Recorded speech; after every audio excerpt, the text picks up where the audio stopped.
Olá, sejam todos bem-vindos. Eu sou a Mari e essa é a Desirê. Nós somos pediatras e este é o nosso canal Puericultura na Prática. Se você gosta de conteúdo sobre pediatria, maternidade, clique e se inscreva no nosso canal. Também ative as notificações para ter outros conteúdos como este. Hoje nós vamos falar 5 alimentos que são proibidos. Voltando.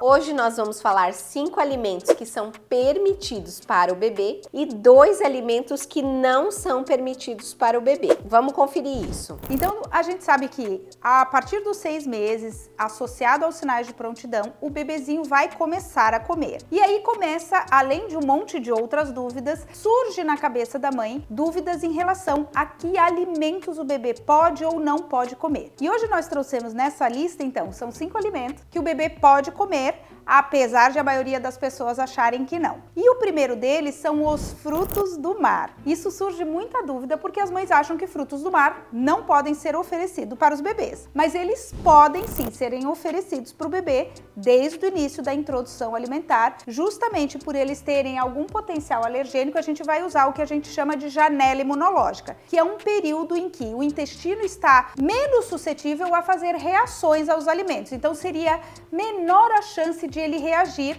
aos alimentos potencialmente alergênicos. E quais são os frutos do mar? Peixe, lula, polvo, marisco, camarão, que mais? Vieiras. Esses, no geral, são os frutos do mar mais conhecidos e que a gente utiliza muito de forma frequente na nossa culinária. Se você tem o hábito de consumir frutos do mar na sua família, então não deixe de oferecer isso na introdução alimentar do seu bebê.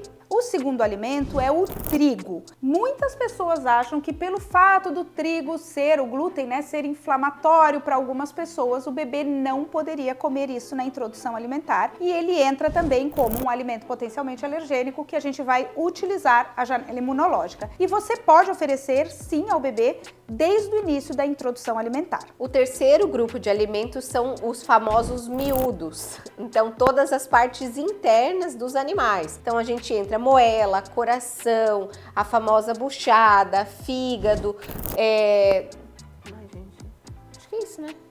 Por quê?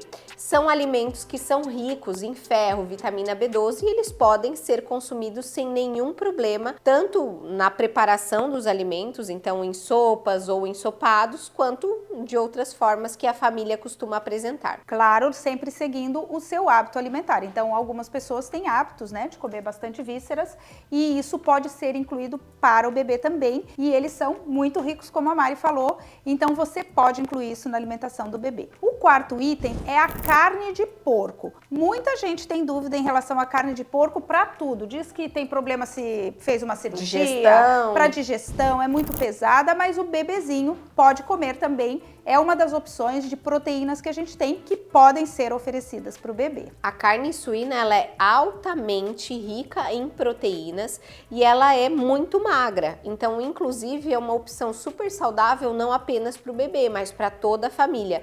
E pode utilizar sem nenhum preconceito com relação a isso. E o quinto alimento são as oleaginosas. Aqui pra gente o mais comum de consumir é o amendoim ou talvez a castanha de caju que acaba podendo ser oferecida.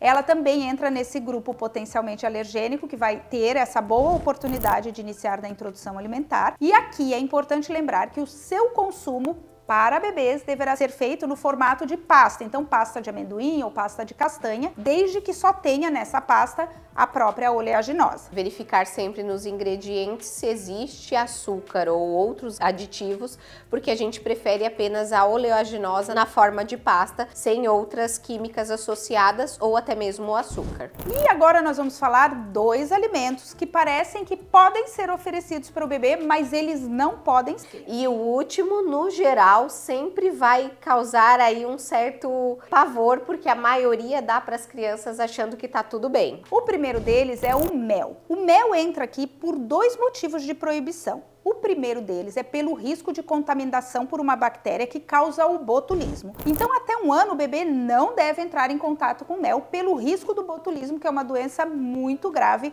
com potencial de fatalidade. Então, ele não deve ser consumido por isso. A partir de 1 ano, passaria o risco do botulismo, mas o mel é um tipo de açúcar. Então a gente não vai oferecer ele também para os bebês até os 2 anos de idade. E por último, o 7º alimento dentro dos 2 que são proibidos é o famoso leite fermentado, né? Que muita gente acaba dando para os bebês achando que ele tá cheio de bactérias boas, de probióticos, quando na verdade ele não deve ser apresentado para o bebê. Então ele é vendido como uma fonte de saúde, porque você vai estar dando um monte de probióticos para o bebê, só que na verdade dentro daquele frasquinho tem muito mais açúcar do que probiótico. Então a gente pode oferecer, se for necessário, o probiótico de formas diretas, né? De forma mais direta para o bebê, sem a gente precisar que ele esteja envolvido aí com outros aditivos e principalmente o açúcar. Então esses são os 5 alimentos que são permitidos e 2 que são proibidos. Eu sei que você que está começando a introdução alimentar ou que já está um pouquinho mais na frente tem essas dúvidas. E se tiver algum alimento que você não sabe, está em dúvida, comenta aqui pra gente no nosso canal que nós iremos responder. E não esqueça de seguir o nosso canal e compartilhar ele com outras amigas para vocês poderem receber mais vídeos como esse com informações que vão deixar a sua maternidade muito mais tranquila. Aí você pode também nos seguir nas nossas redes sociais que vão estar aqui embaixo. Até o próximo!